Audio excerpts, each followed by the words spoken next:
물가 잡겠다더니 애꿎은 직장인만 때려잡았습니다. 정부가 설 명절을 앞두고 물가관리 전담제를 시행하겠다더니 지난달 과일 가격은 작년에 비해 28%가 넘게 올랐고 식료품 물가는 6%나 올랐습니다. 서민들은 차례상에 사과 한 개 올리기도 부담스러울 지경이었습니다. 오히려 정부가 잡은 것은 직장인이었습니다. 초부자 감세와 경기 둔화 여파로 지난해 법인세, 양도소득세, 부가가치세 등의 수입은 감소한 반면 노동자들이 낸 근로소득세가 전체 세수 중 차지하는 비중이 10년 새 최대로 나타났습니다. 56조 역대급 세수 펑크를 내놓고 직장인들의 유리지갑을 털어간 꼴입니다.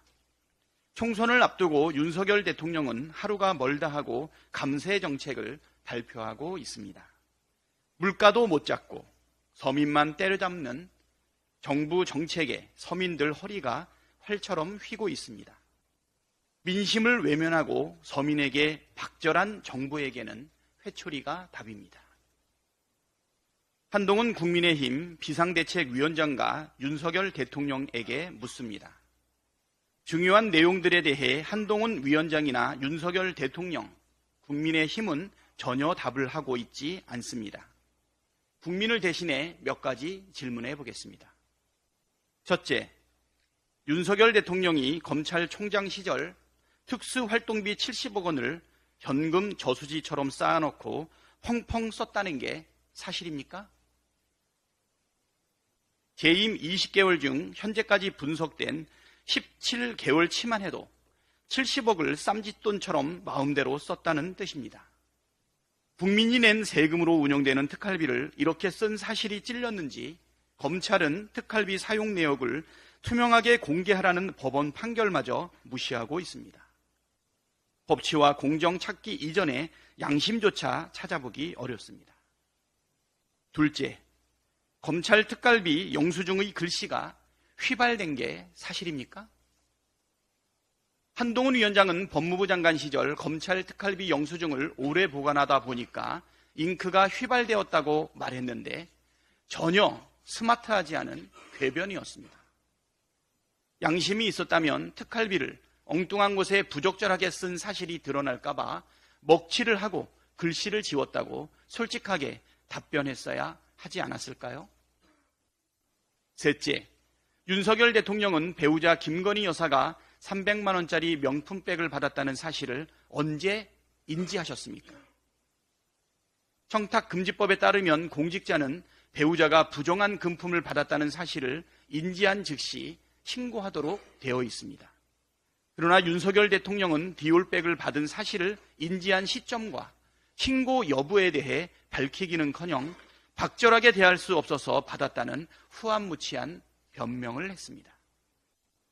전직 검찰총장과 전직 법무부 장관이 청탁금지법도 모를 정도면 심각한 무능이고 알면서도 국민을 속이는 거라면 심각한 대국민 사기입니다.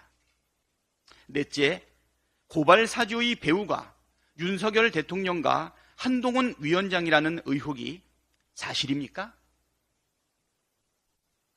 고발사주 의혹으로 기소된 손준성 검사장이 징역 1년형을 선고받았습니다. 법원은 손준성 검사장의 단독 범행이 아니라 조직적 범행이라고 결론을 내렸습니다.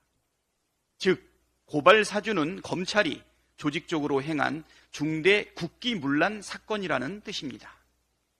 손준성은 고발사주 실행 4일 전 윤석열 검찰총장과 만났고 고발장에는 윤석열 대통령과 한동훈 위원장을 명예훼손 피해자로 적시하고 있습니다. 윤석열 대통령과 한동훈 위원장이 고발사주 배우라는 의혹을 피할 수 없습니다.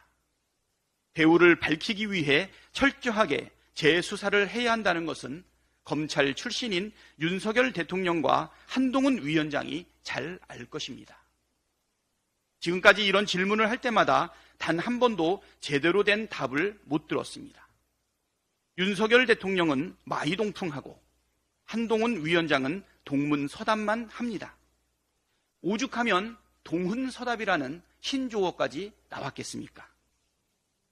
한동훈 위원장과 윤석열 대통령은 이 질문에 대해 동문서답하지 말고 제대로 답하시기를 바랍니다.